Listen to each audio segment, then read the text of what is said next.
आप देख रहे हैं लॉर्ड बुद्धा से सीधा प्रसारण। जिस तरह से 67 साल धम्म चक्र परिवर्तन दिन, इन 67 सालों के पीछे के पन्नों को अगर हम लोग लेके जाते हैं तो बाबा साहब के 14 अक्टूबर 1956 को इसी दीक्षा भूमि पर बाबा साहब ने धम्म को स्वीकारा था। मेरे साथ में भीम आर्मी के संस्थापक अध्यक्ष चंद्रशेखर रावण जी है, जो आज दीक्षा भूमि पर बाबा साहब को नमन करने, अभिवादन करने के लिए आए हैं। चंद्रशेखर जी, सबसे पहले तो लॉर्ड बुद्धा पर आपका बहुत बहुत स्वागत है। जिस तरह से आपका जो कारवा था, आपने जो बाबा साहब की भीम आर्मी को लेकर पूरे भारत में बाबा साहब के विचारों को, बाबा साहब के समाज को या फिर बाबा साहब के प्रेरणा को आप लेकर के क्या कहेंगे लॉर्ड बुद्धा चैनल के सीधा प्रसारण में आज? सर, सबसे पहले तो पूरी दुनिया में डॉक्टर बाबा साहब अम्बेडकर बुद्ध के जो अनुयायी रहते हैं, मैं उनको 67वें धम्म चक्र परिवर्तन दिवस की हार्दिक बधाई देता हूं और मंगल कामनाएं भेंट करता हूं। आज हम लोग नागपुर में हैं। बस मैं पहले लॉर्ड बुद्धा चैनल को थोड़ा करेक्ट कर दूं कि भीम आर्मी के राष्ट्रीय अध्यक्ष हमारे नेता विनय रतन सिंह जी हैं। मैं तो भीम आर्मी का एक छोटा सा कार्यकर्ता हूँ।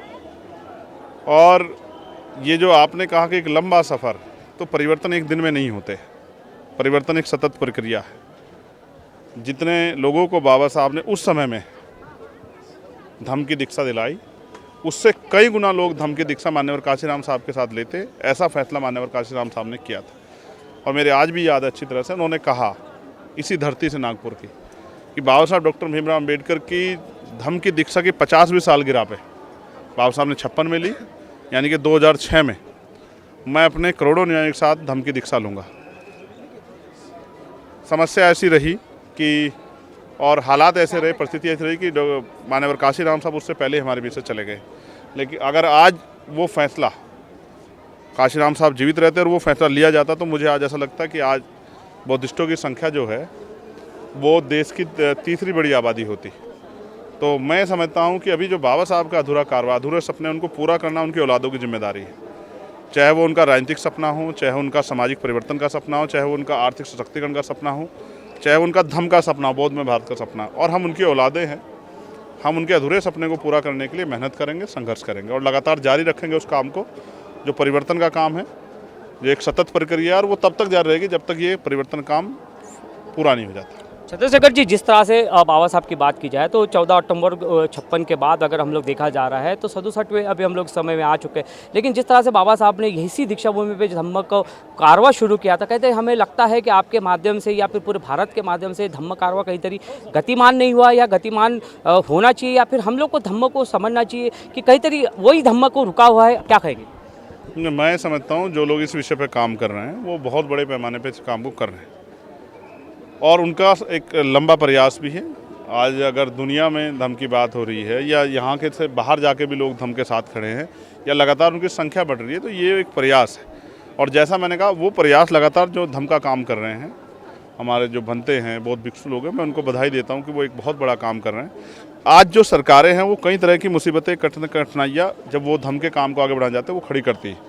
कहते हैं ना, मैंने बहुत पहले पढ़ा था कि जिनका राज नहीं होता उनका धर्म भी नहीं होता। तो जिस दिन हमारा राज यहाँ इस देश में आएगा, उस दिन हमारा धम्म का काम तेज़ी से आगे बढ़ेगा। और जब तक हमारा राज नहीं आता, जिनका राज नहीं होता, उनका धर्म नहीं होता, तो तब तक हमारा धम्म का काम धीरे धीरे आगे बढ़ेगा। इस चैलेंजों के साथ भी हमारे लोग इस रास्ते पे आगे बढ़ रहे हैं, ये बहुत बड़ी बात है। इससे कितना साल हमें और लगेगा कि धम्म के हमारा राज्य? मैं ज्योतिषी नहीं हूँ, मैं तो संघर्ष कर रहा हूँ। और मैं सभी साथी जो लोग संघर्ष कर रहे हैं उनसे भी अपील करूँगा कि वो तेज़ी से काम करना शुरू करें। फिर मैं आपसे बात कहूँगा, ये काम ज्योतिषों का है कि भविष्य बताना भविष्य में क्या होगा। बाबा साहब अम्बेडकर ने कहा 21 सदी हमारी होगी, 21वीं सदी का वो कौन सा साल होगा, बाबा साहब ये नहीं कह के गए। उनका एक ये मानना था कि मेरी किताबें, मेरा संघर्ष, मेरे भाषण पढ़ के हमारे लोग जागेंगे। तो लोगों को जगाने का काम है। जैसे हमारे सारे लोग जाग जाएंगे, वैसे ही हम राज की स्थिति में आ जाएंगे। एक बहुत बड़ी सच्चाई मैं लॉर्ड बुद्धा चैनल के माध्यम से बताना चाहता हूँ। देश में जब हम केंद्र की सरकार चुनते हैं तो 58 या 60% पोलिंग होता है और 35 या 36% वोट लेके केंद्र की सरकार बनती है। 36% से वोट से केंद्र की सरकार बन जाती है, लेकिन 40% लोग वोट ही नहीं करते हैं। बिल्कुल, ये बात सही। हमें ये नोटिस करना पड़ेगा, ये 40% लोग कौन है? वो लोग जो शासक वर्ग हैं, या वो लोग जो इस प्रजातंत्र में, जो राजतंत्र में भी गुलाम थे और जो प्रजातंत्र में भी गुलाम जैसा जीवन जी रहे हैं। तो मेरा अनुभव ये कहता है कि ये 40% लोग हमारे लोग, जो अपनी वोट की शक्ति को नहीं समझते, जो अपनी वोट की ताकत को नहीं समझते, जो बाबा साहब डॉक्टर भीमराव अम्बेडकर की कुर्बानियों को नहीं समझते हैं और समझते भी थे उस पर अमल नहीं करते हैं। समझना एक बात होती है, उस पर काम करना दूसरी बात होती है। तो मेरा ये प्रयास है, और क्योंकि मेरे से मतलब भीम आर्मी के माध्यम से, आज़ाद समाज पार्टी के माध्यम से हमारा ये प्रयास रहेगा सामूहिक कि हम लोग ज़्यादा लोगों को जागरूक कर पाए। देखो, लोग वही हैं जब बाबा साहब ने तैयार किए, जिन लोगों ने बाबा साहब के साथ धम्म की दीक्षा ली, उनको ये भी नहीं पता था कि इसके परिणाम क्या होंगे। बस बाबा साहब के ऊपर भरोसा था। अपने नेता पे, उसकी नीयत पे, उसकी नीति पे भरोसा करना पड़ता है। एक समय आएगा, परिवर्तन होगा। परिवर्तन प्रकृति का नियम है। ये अलग बात है, परिवर्तन कठोर बहुत होता है। जब बाबा साहब धम्म की दीक्षा ली, सभी लोग थोड़ा ही सहमत थे। अभी भी हमसे भी सब लोग सहमत नहीं हैं, लेकिन एक समय आएगा कि ये सहमति बढ़ेगी, ये शक्ति बढ़ेगी। निर्णय कठोर होगा, समाज को निर्णय लेना पड़ेगा, लेकिन निर्णय कठोर होगा, लेकिन उसके परिणाम समाज के लिए सुखद होंगे। हमारी अलग पहचान होगी, हमारी अलग ताकत होगी। 21वीं सदी पर है चंद्रशेखर जी हम लोग, तो किस तरह से आप देखते हैं कि 21वीं सदी में हम लोग को बाबा साहब को जिस तरह से परिवर्तन आपने कहा है कि हमें भीम आर्मी के माध्यम से एक 21वीं सदी में समाज को जागरूक करना है, तो भीम आर्मी के माध्यम से, आपकी सोच के माध्यम से आप किस तरह से सोचते हैं? देखिए, हम बहुत एजुकेशन पे हम लोग काम करते हैं, हेल्थ पे काम करते हैं, एम्प्लॉयमेंट पे काम करते हैं, अंधविश्वास पाखंडवाद के खिलाफ हम लोग काम करते हैं। हम लोग जन जागरण अभियान चलाते हैं, जागृति जत्थे के जरिए समाज को तैयार करते हैं। महिलाओं में जो है तमाम तरह की शिक्षा का प्रचार प्रसार करते हैं। ये जो बेहतर प्रयास बिना सरकार के हम लोग कर सकते हैं, वो हम कर रहे हैं। और जैसे ही राजनीतिक शक्ति हमारे पास आएगी, तो राजनीतिक शक्ति के जरिए आर्थिक सशक्तिकरण के काम को हम लोग आगे बढ़ाएंगे।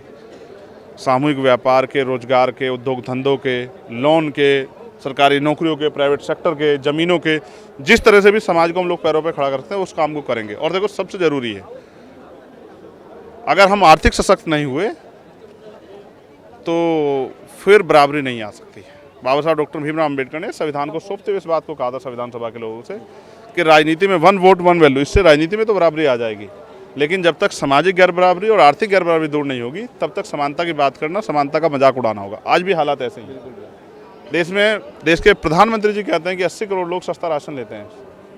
तो देश की आज़ादी के 70 साल में बदला क्या अगर 80 करोड़ लोग आज भी मतलब वही गरीब है, सस्ते राशन पे डिपेंड है?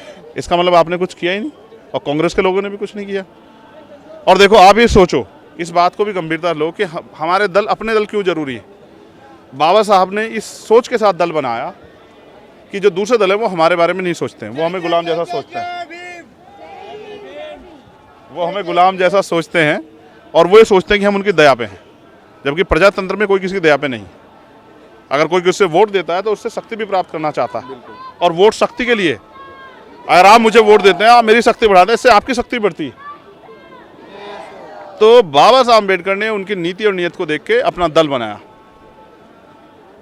Schedule caste federation, labour party of India, और फिर उन्होंने आरपीआई बनाई।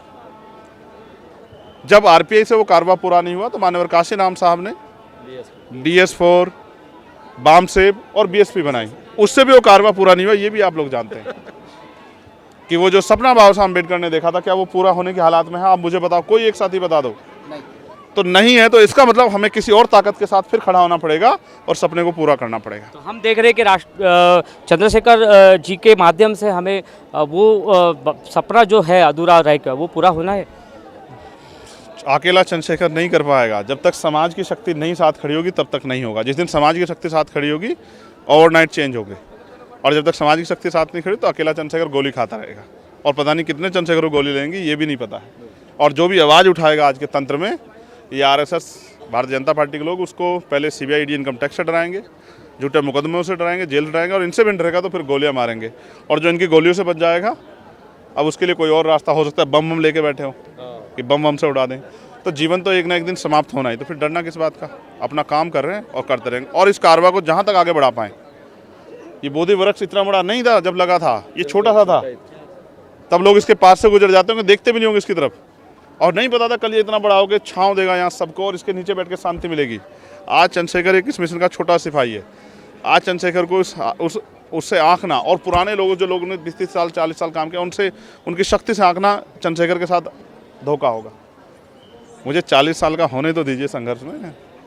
इस दिन मेरा ये संघर्ष भीम आर्मी आज़ाद समाज 40 साल का होगा, उस दिन इस देश में आप प्राइम मिनिस्टर होंगे। क्या बात? ये बात आप मेरी याद रखना। समय लगेगा, एक दिन में नहीं होता है। पेड़ का पत्ता भी अगर टूटता है तो उसमें समय लगता है, सूख सूख के टूटता है, एकदम नहीं टूटता है। जो लोग जुड़े हुए हैं उनको हटने में समय लगेगा, लेकिन जिस दिन वो चंद्रशेखर आज़ाद और भीम आर्मी आज़ाद समाज पार्टी का साथ देंगे तो इस तरह का परिवर्तन होगा कि आज भीम आर्मी ने ताकत खड़ी की है कि अगर कोई भी अन्याय होता है तो पुलिस से पहले जाती है भीम आर्मी, और सरकार के लोगों के दिमाग और आंखें जो है ना वो खुल जाती हैं। क्योंकि जब कहीं अन्याय होता है तो पीड़ित को पुलिस सरकार से ज़्यादा भरोसा होता है भीम आर्मी पे कि भीम आर्मी के लोग आएंगे। तो ये शक्ति हमने पैदा कर ली है। अब इस शक्ति को जिस दिन वोट की ताकत से समाज ने मजबूत किया उस दिन के बाद परिवर्तन होंगे, और असल परिवर्तन तब होगा जिस दिन इस देश में समता, समानता, बंधुत्व पे, भाईचारे पे आधारित जो राज्य संविधान का है, जब वो संविधान पूर्ण रूप से लागू होगा और सामाजिक परिवर्तन होगा, सामाजिक असमानता खत्म होगी और आर्थिक मुक्ति होगी, आर्थिक रूप से जो गैर बराबरी वो खत्म होगी, तब जाके परिवर्तन होगा। चंद्रशेखर जी, आज आप नागपुर में हैं, इसी दीक्षा भूमि के सामने खड़े हैं, तो लॉर्ड बुद्धा चैनल के लाइव प्रसारण में क्या संदेश देना चाहेंगे? एक झूठ बताया जाता है कि आरएसएस के लोग नागपुर में मजबूत हैं। नागपुर में अगर कोई मजबूत है तो वो नागवंशी है, नागपुर में कोई मजबूत है तो वो अम्बेडकरवाद है, और नागपुर में अगर आरएसएस के प्रमुख और आरएसएस के नेता, बीजेपी के नेता भी, सेंटर के मिनिस्टर भी आके अगर कहीं झुकते हैं तो ये बुद्ध की धरती, ये बाबा साहब डॉक्टर भीमराव अम्बेडकर की जो है तपोस्थली, ये पवित्र स्थल दीक्षा भूमि है। ये शक्ति हमने पैदा की है लोकतंत्र ने कि जो हमारे हाथ का झूठा पानी नहीं पीते थे वो भी इन दरों पे नतमस्तक होते हैं, और यहाँ खड़े होकर जय भीम के नारा लगाते हैं, भले ही वो जय भीम की जड़ काटना चाहते हो। ये ताकत दी है लोकतंत्र ने। जिस दिन ये समाज इस लोकतंत्र की शक्ति को पहचानेगा उस दिन हम ताकतवर होंगे। जिस दिन वो 40% वोट खड़ा होकर वोट देगा उस दिन देश में राज भी हमारा होगा, पार्ट भी हमारा होगा, कलम भी हमारे हाथ में होगी, और कोई किसी के साथ अन्याय जुल्म जाति नहीं होगी और ना कोई गैर बराबरी। धन्यवाद। बहुत बहुत धन्यवाद सर। ये थे भीम आर्मी के चंद्रशेखर आज़ाद, जिन्होंने सीधे तौर पर बेबाक अपने राय को लॉर्ड बुद्धा चैनल के सीधे प्रसारण में हमें रखा है। ये चंद्रशेखर आज़ाद ने आज नागपुर की दीक्षा भूमि पे आकर अपने नतमस्तक हुए हैं, अपना माथा टेके और बताया है कि हमने अगर 40% से ज़्यादा लोग अगर एकत्रित हुए तो हमारी ही गवर्नमेंट, हमारी ही सरकार बनेगी। और इसके बाद भीम आर्मी के माध्यम से उन्होंने ये बताया कि हम लोग को एकजुट होना है, हमें एक साथ रहना है, तभी हम लोग अपनी सरकार को यहाँ पर स्थापित करेंगे। दर्शकों, आप देख रहे हैं लॉर्ड बुद्धा चैनल से सीधा प्रसारण। मैं हूँ शैलेश ढोरे, कैमरा पर्सन सौरभ ढाबरे के साथ लॉर्ड बुद्धा टीवी सीधा प्रसारण नागपुर दीक्षा भूमि से।